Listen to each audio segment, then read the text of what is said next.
Hello everyone, welcome back to my channel, Theater from My View. I am Amanda Washington. Today we are going to be talking about playwright Stephen Adly Guirgis, but a couple of things before we get into it. One, I post a new video every Friday at noon. So two, don't forget to like and subscribe to this channel because three, next Friday's coming quick, fast, and boom, in a hurry, and you don't want to miss it. All right, are you ready? Let's get into it. Stephen Adly Guirgis is a playwright and a very interesting one I found. I watched a couple of interviews just so I could get some research on him, and you could tell that he was there answering the question, but also his mind was also working out other things, as in he was with you. You could tell that. But he was somewhere else. Something deeper was brewing. Something deeper was on his mind.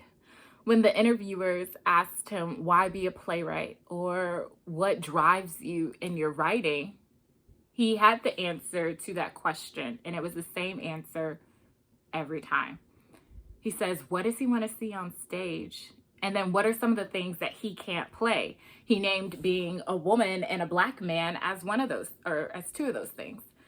And then he goes on to say, what is something that keeps me up at night, and how bad do I have to get it out? And so combine all those three things, plus add on the idea or the concept that is something interesting that the world wants to see, and you have yourself a recipe for a good show. That answer, it made me think, because he felt comfortable enough to write about things that he doesn't necessarily live out on an everyday life. And I guess theater is the place where you can try new things, but I wonder where the line is drawn of, okay, you don't have the knowledge or the right to write about those things. He also said in one of the interviews, if I get the story wrong about the categories that I'm writing about, trust me, the people will tell me. So I guess there is a line. The people will always tell you if they're comfortable or not. He went on later to say that when he was trying to finish Jesus Hop the A Train, it took him a while, but he went to go see his mentor and friend, Philip Seymour Hoffman, in a show. And Philip Seymour Hoffman is someone who was dedicated to their craft, according to Guirgis. He did the work, whether it was a big show or a small show. Hoffman was doing the work in order for his talent to be seen, or like the best product to be put forward. And Guirgis said after that performance, he saw Hoffman and he went home and he finished Jesus Hop the A Train, because he felt as if Philip can do all of this work, why can't I?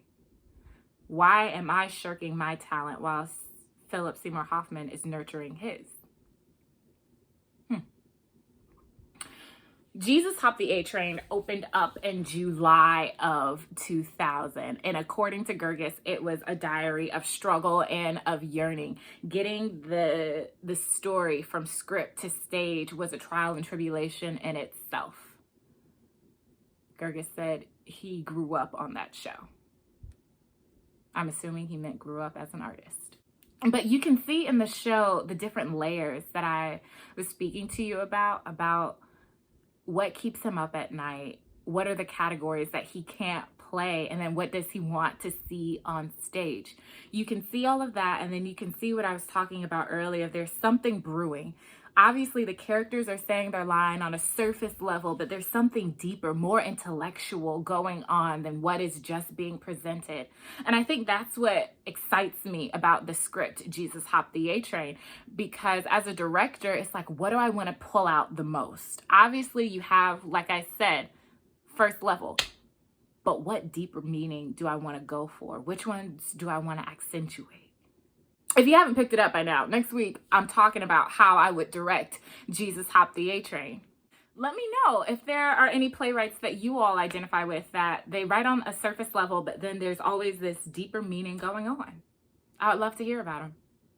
Thank you so much for joining me today. I'll see you next week as I discuss my views on directing Jesus Hop the A Train. Bye-bye.